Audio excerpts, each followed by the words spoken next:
Como dizia o poeta Carlos Drummond de Andrade, tentamos proteger a árvore, esquecidos de que é ela que nos protege. Você já imaginou que em meio a uma das maiores metrópoles do planeta existe uma ilha verde, repleta de belezas naturais? O Parque Estadual das Fontes do Ipiranga, também conhecido como PEF, é uma unidade de conservação de Mata Atlântica localizada na cidade de São Paulo, em área limite com Diadema. Unidades de conservação, ou CES, são áreas naturais que são protegidas por leis ou decretos que apresentam relevância ambiental, histórica ou cultural. O PEF é um fragmento de mata, ou seja, é um pedacinho verde cercado por uma intensa urbanização, sendo considerado então uma ilha verde em meio à cidade. Esse fragmento contribui com cerca de 10% de toda a área verde da capital. O bioma Mata Atlântica é conhecido por apresentar diferentes tipos de formações florestais, distribuídos na sua grande maioria na região costeira do nosso país. Inicialmente, esse bioma cobria aproximadamente 15% de todo o nosso território, distribuídos em 17 estados. Porém, hoje, somente cerca de 8% de remanescentes bem conservados ainda existem. Este bioma também é caracterizado por apresentar uma grande diversidade biológica, ou seja, uma grande variedade de seres vivos. Porém, em contrapartida, é um dos biomas mais ameaçados de todo o planeta. Por isso, o PEF é tão importante para a cidade de São Paulo, contribuindo, por exemplo, com a regulação do clima, com o sequestro de gás carbônico e outros poluentes e também com o controle de cheias na região. Além disso, nessa Ilha Verde podemos encontrar 157 espécies de aves, 26 de mamíferos, 25 de répteis e 25 de anfíbios. E de plantas, então, são mais de 1.000 espécies vegetais. O local possui também 24 nascentes de água, dentre elas, algumas que formam o Riacho do Ipiranga. Mas para entender como se deu o processo de crescimento do parque e também do bairro na qual ele está inserido, a gente vai precisar voltar um pouco no tempo. No final do século XIX, o bairro da Água Funda estava em meio à mata nativa. A área era ocupada, nessa época, na grande maioria, por sitiantes e chacareiros. Foi então que em 1893, com o objetivo de utilização dos mananciais presentes em abundância aqui na região, que as primeiras desapropriações de terras aconteceram. Na época, a área desapropriada foi destinada ao abastecimento de água da região sudeste da capital do estado de São Paulo, através de um decreto assinado pelo então presidente do estado de São Paulo, Bernardino de Campos, e do secretário de Estado dos Negócios de Agricultura, Comércio e Obras Públicas, Jorge Tibiriçá Piratininga. Logo, em 1893, criou-se o Parque do Estado, também conhecido na época como Mata do Governo ou Parque da Água Funda. A partir de 1917, até o final da década de 1920, houve um aproveitamento dessas águas para suprir a demanda da região. Porém, com o aumento da poluição pelo excesso de urbanização do entorno e a adequação de outras fontes para o abastecimento, a utilização da área para essa finalidade é encerrada. Após esse período, surge a ideia de se utilizar o local como parque público. Alguns anos mais tarde, em 17 de janeiro de 1969, foi publicado um decreto que declara todas as áreas de bosques e matas do parque como área de preservação permanente, uma APP, conforme estabelecido pelo Código Florestal de 1965. E com isso, iniciou-se também a delimitação definitiva do parque.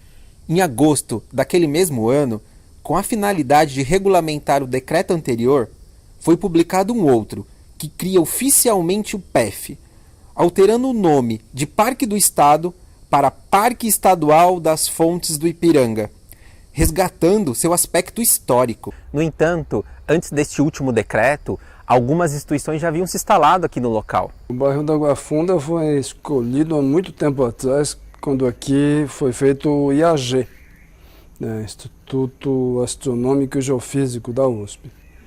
E nessa época, o local onde está o Centec e o PEF era um local bem distante de São Paulo, né?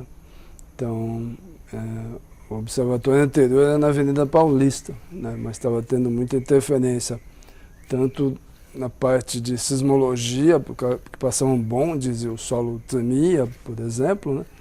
Como por causa da luz. Então as observações astronômicas, elas também passaram a ficar difíceis porque o local era iluminado demais. E aqui realmente era uma periferia total, tanto que tiveram que construir uma vila para os moradores ficarem aqui. As pessoas não iam e voltavam de São Paulo todo dia, elas moravam aqui mesmo, né? A construção começou na década de 30, né? Ele foi inaugurado mesmo em 1940, né? Aí permaneceu como um instituto da USP até aproximadamente 1999, eu acho, ou 2000, mas é algo assim. Em seguida o IAG foi para a USP mesmo, porque os alunos tinham aula aqui, né? Os laboratórios eram aqui, então eles tinham uma distância da universidade muito grande. E então era uma coisa pouco prática.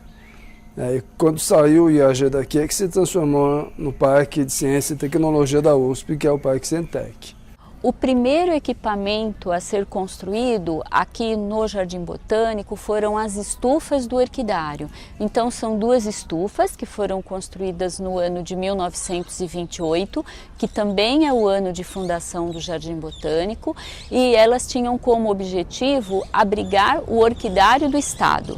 Então o orquidário, a coleção de orquídeas, foi que deu início à formação do Jardim Botânico de São Paulo.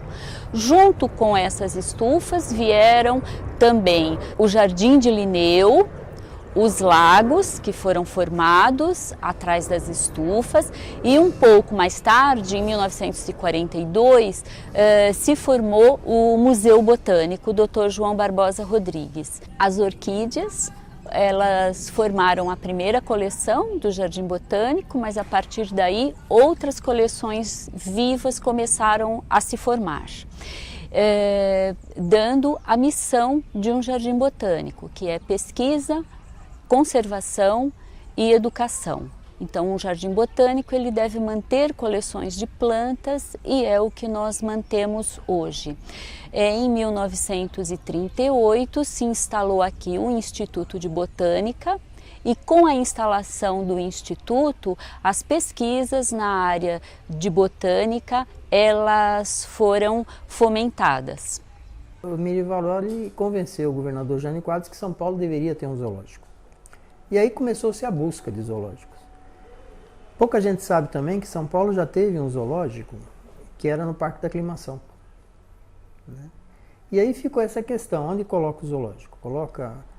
Resgata o Parque da Aclimação, era pequeno, região muito habitada. Ah, mas tem o Ibirapuera, nós estamos falando isso em 1956, por aí.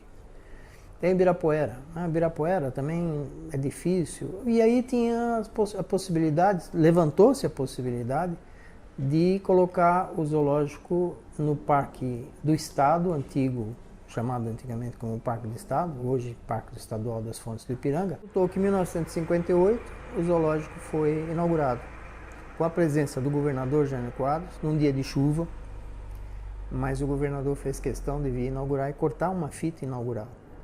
E aí já existiam alguns animais que tinham vindo para o zoológico, muitos animais originados de circos, né?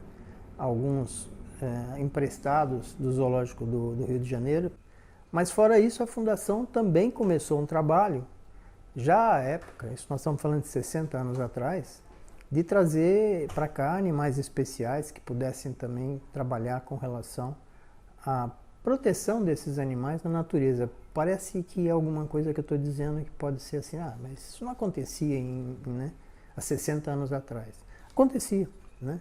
O zoológico aqui já não foi só um parque de exposições de animais. Sempre teve um pessoal técnico que tinha uma preocupação, né, em reproduzir esses animais especiais, né? E reproduzir esses animais especiais já fazia parte de um modelo de conservação ainda muito precário, muito simples, e que hoje, para a Fundação, é a nossa principal ação.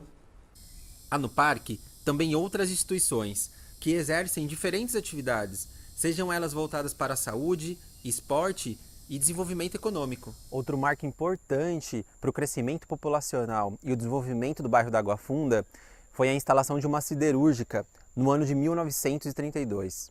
Eu sou Wanda Lúcia dos Santos, tenho 75 anos, meus pais vieram um chamado do Aliperte. Meu pai veio, Melquisedeque Alexandrino, para formar a mecânica do Aliperte. E aí ele trabalhava na Belgo Mineira.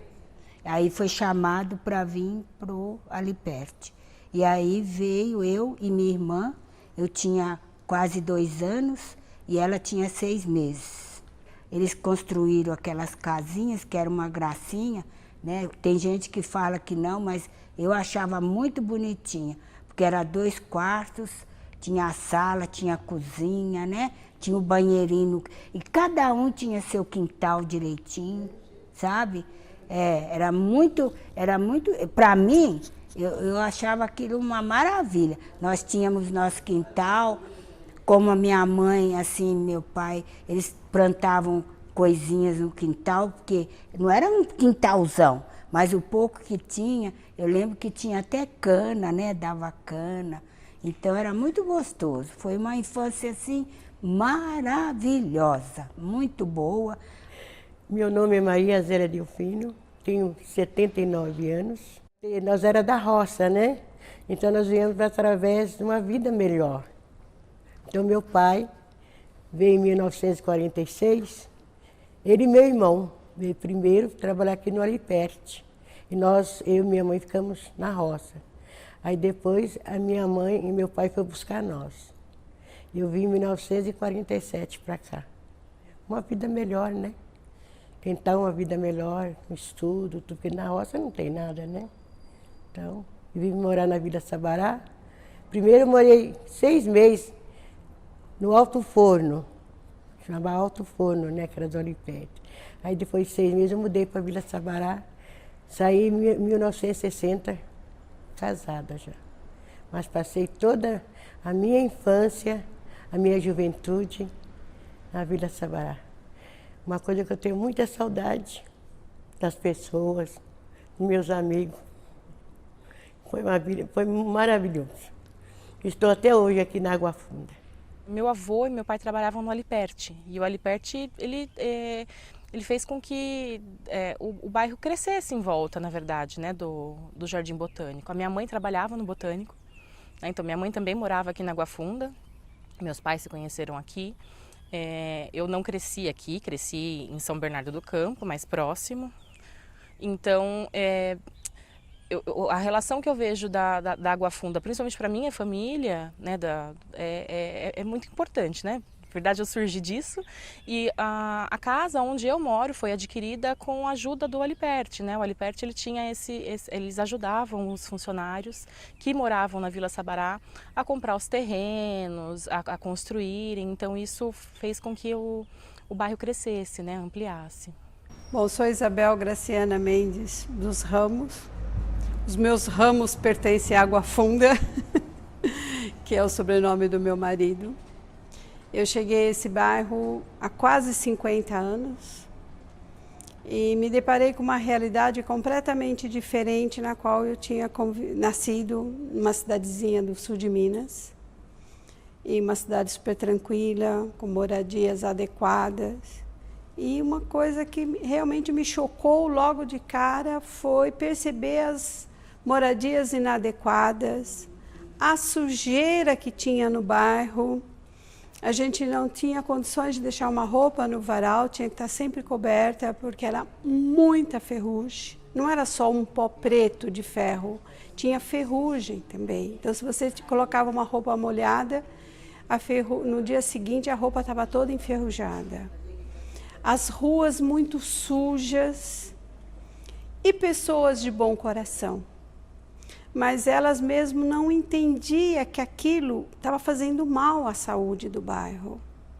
Porque a maioria das pessoas que eu conhecia eram funcionários da Aliperte. Mas eu comecei com algumas vizinhas como a dona Elza, já falecida, foi uma pessoa que me ajudou muito. E acabei chegando à Associação de Moradores, que, por sinal, a Associação de Moradores da Água Funda nasceu dentro da Aliperte.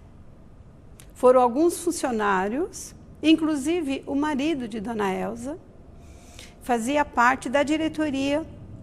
Então, havia momentos de reuniões que o marido da dona Elza, o senhor Vino, sentava do lado da diretoria da Aliperte e a dona Elza sentava representando a população, porque já não aguentava mais tanta poluição. E daí foram montados, junto com a força da associação da época, montaram-se vários grupos e começaram a lutar para que a Aliperte tomasse um pouco mais de cuidado com a sua poluição, que estava fazendo muito mal à população.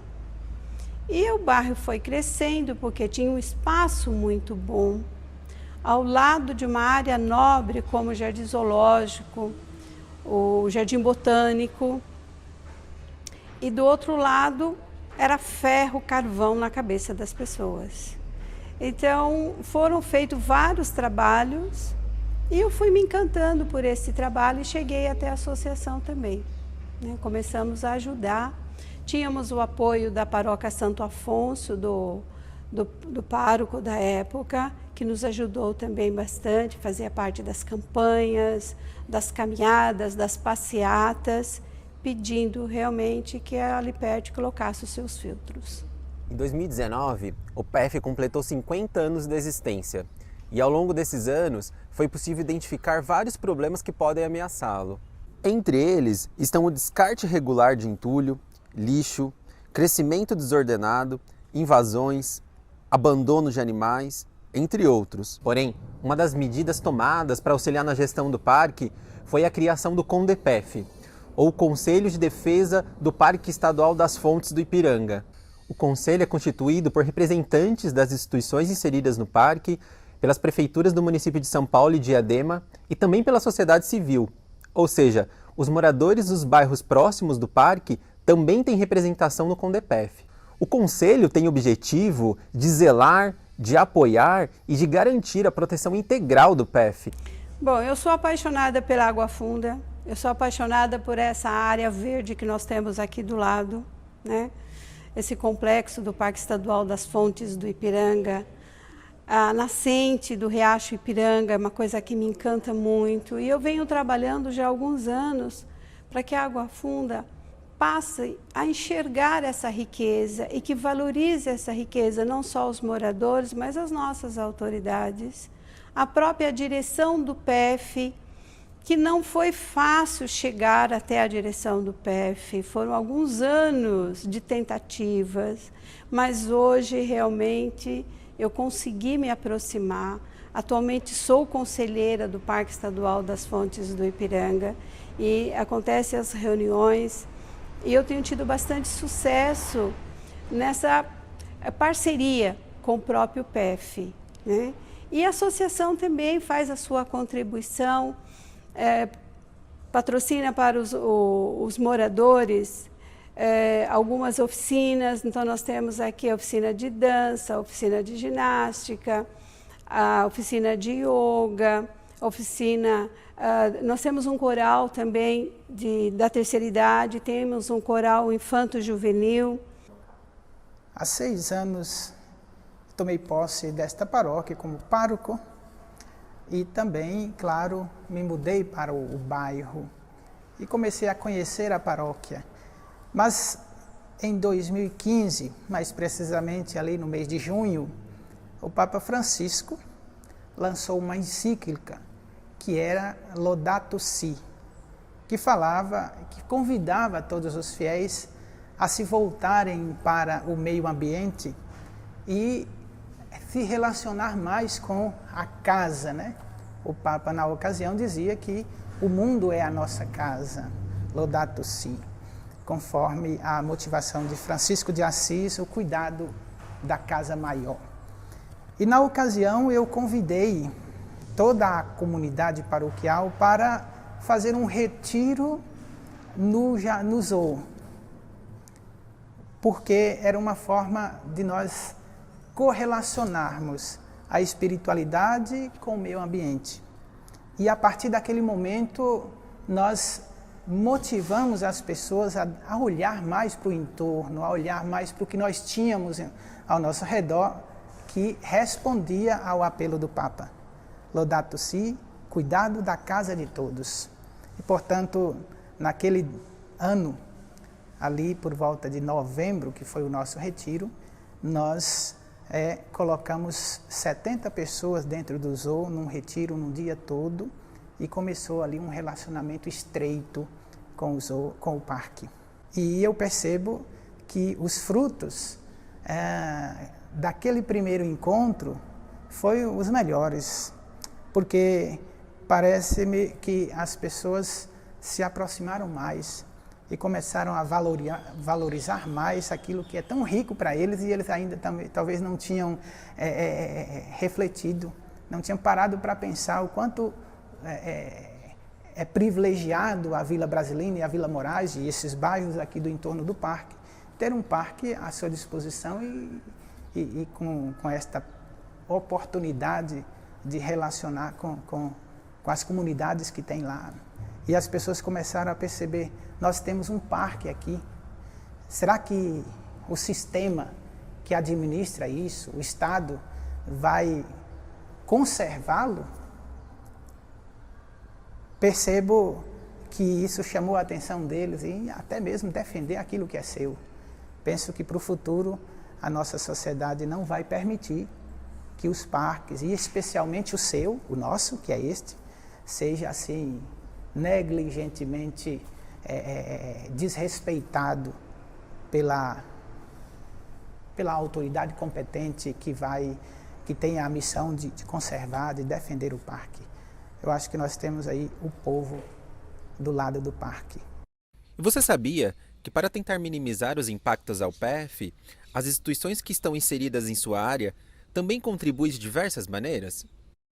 Aqui tem vários projetos de pesquisa que são constantes, mais ou menos. Então, as pessoas normalmente, vários grupos de pesquisa pedem para trabalhar aqui, né? Então, a gente tem pesquisa com abelhas, por exemplo, pesquisa sobre as fontes do Ipiranga, que está ocorrendo agora também.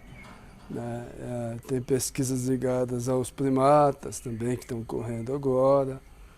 Então, tem vários projetos de pesquisa, né? A gente tem, o que a gente tem, a função do Parque Ciência e Tecnologia é mais educacional, é trabalhar com educação básica, né?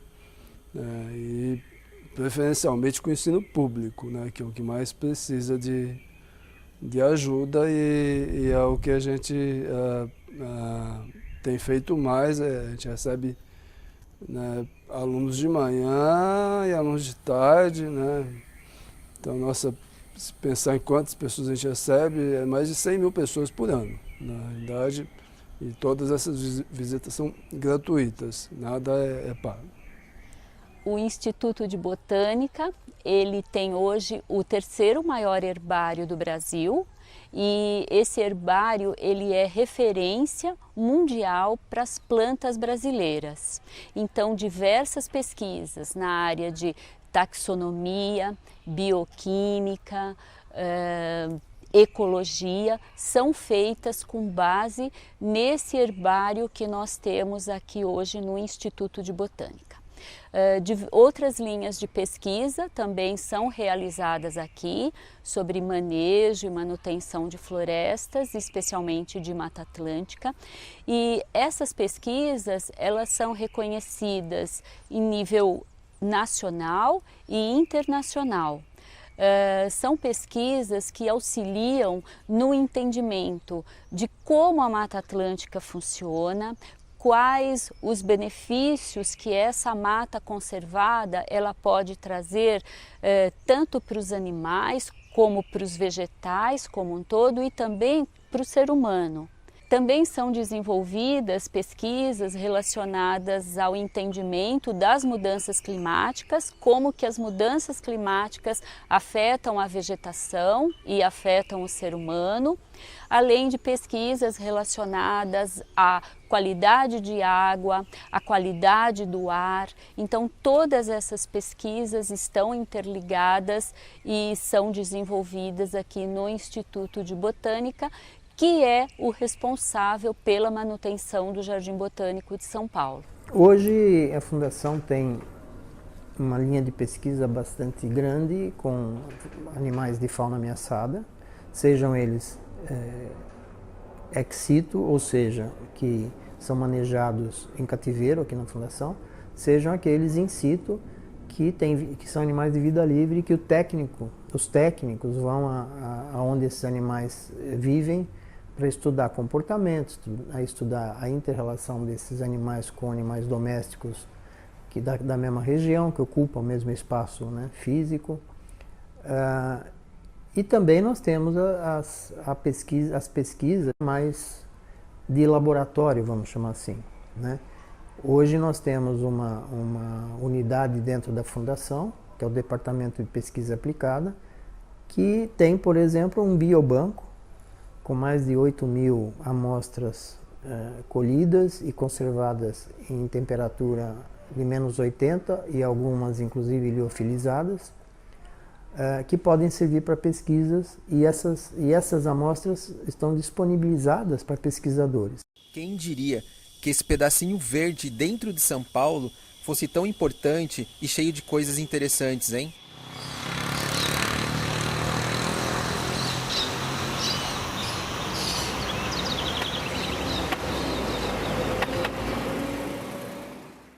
A igreja, enquanto instituição humana que convive na sociedade, que congrega com um grande número de pessoas, ela é uma parceira legítima do parque. Ela é alguém que pode ser uma defensora autêntica. Como defensora autêntica? Alguém que sabe valorizar o tesouro que tem, que é o Parque do Estado. O zoo, o botânico, né? Ela pode ajudar muito no incentivo. Eu falava no início de uma carta encíclica que o Papa Francisco escreveu para todas as comunidades eclesiais do mundo, convidando a defender o meio ambiente, a respeitar o meio ambiente. Respeitar o meio ambiente é ajudar em uma conservação que possibilite que todos os seres humanos, animais, todos os vegetais tenham direito à vida e há uma conservação. E a igreja ela pode fazer isso, tanto que o interesse dela é que todos estejam bem e que a beleza do mundo permaneça. Isso está em nossas mãos. Eu gosto muito do botânico, né, que é uma coisa que ficou na história para a gente. E o zoológico, que esses tempos atrás, tem retomado por causa da Isabel, né? Que a Isabel é um anjo aqui para nós, né? E a gente vai lá cantar, vai dançar, né? Que aqui eu faço tudo aqui na associação, né? Eu danço, eu canto, eu faço teatro e faço yoga, né? E participo das coisas que ela chama para as reuniões. Eu adoro aqui. Ai, era gostoso, nossa. Eu ia no botânico, eu vinha rolando lá de cima cá embaixo. Naquela grama lá, né? E também jogar peteca, fazer piquenique, arrumar namorado também, tinha os moços muito bonitos. Subir aquela escada, descer aquela escada, para mim não tinha nada. Eu tinha da escola, né? Que era na Vida Sabará, da minha juventude, meus amigos, que eu tenho amigo até hoje, mais de 70 anos, né? Botânico também, zoológico. Eu ia daqui, perto do botânico, até o zoológico de bicicleta.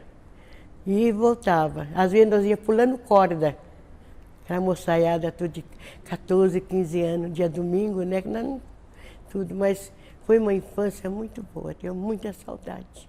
Tanto o Jardim Botânico quanto o PEF, ele tem uma grande importância para a atual e para as futuras gerações. E aqui nós abrigamos uma rica biodiversidade, tanto vegetal quanto animal. Essa biodiversidade, ela é pesquisada e essa pesquisa, ela retorna em benefícios para a sociedade. E aqui também nós abrigamos diversas nascentes de água. O PEF, ele tem 2 aquíferos de água subterrâneo, ele tem 24 nascentes de água que, se essa floresta for retirada, toda essa água deixa de existir e a população, ela perde o uso dessa água. E a gente sabe que tanto água quanto manter um ar saudável no futuro vai ser extremamente importante para o ser humano. Então, a preservação do PEF, ela está diretamente ligada com a qualidade de vida futura do ser humano, que habita essa nossa região.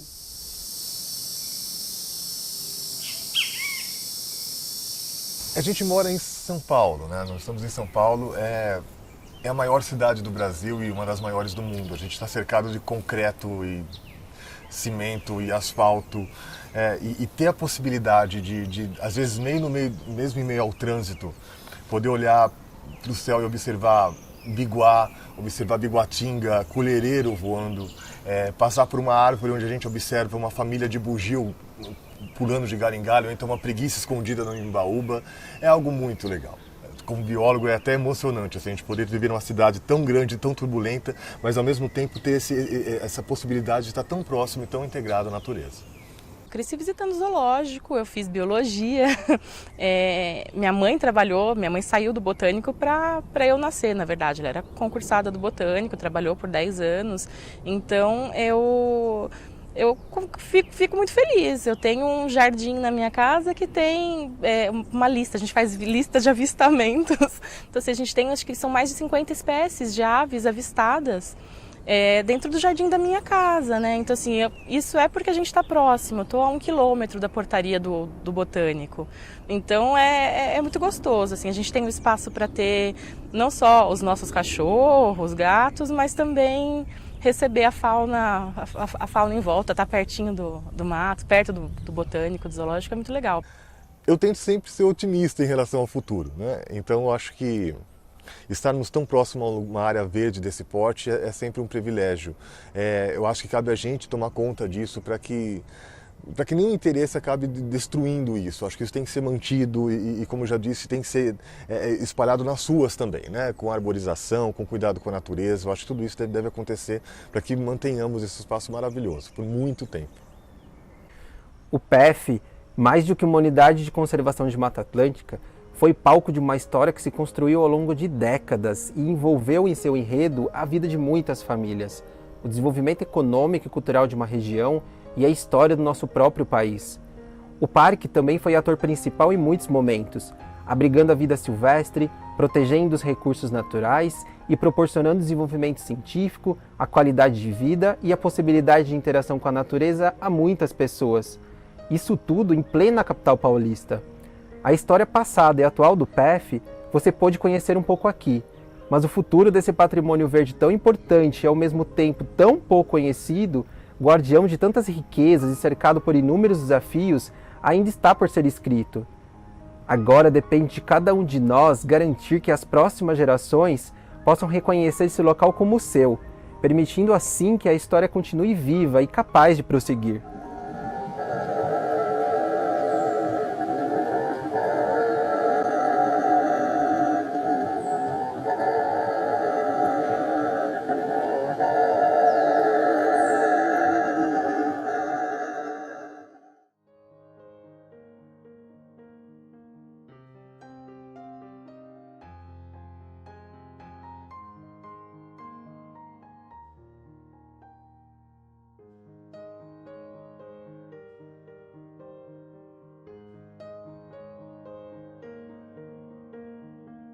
O vídeo documentário Raízes do PEF, ele surgiu após a equipe de educação do Zoológico de São Paulo identificar em atividades que aconteceram antigamente que os moradores que moram aqui no entorno tinham interesse em saber um pouco mais sobre a fauna, sobre a flora, sobre as atividades que aconteciam aqui, mas eles não tinham acesso a essas informações. Então, o documentário ele foi construído de forma colaborativa, com alguns moradores mais antigos da região e com alguns pesquisadores das instituições que tem aqui no PEF, como o Jardim Botânico, o próprio Zoo e o Parque Cientec. Nesse vídeo documentário, então, foram elencados quais seriam os principais pontos de interesse, tanto as questões históricas, socioambientais, a fauna e a flora, tudo isso com o objetivo que todo mundo possa conhecer um pouquinho mais dessa unidade de conservação e assim se encantar com ela, assim como nós nos encantamos durante a produção desse vídeo. E a partir daí, ajudar a conservar e a preservar esse local que é tão importante para a cidade de São Paulo.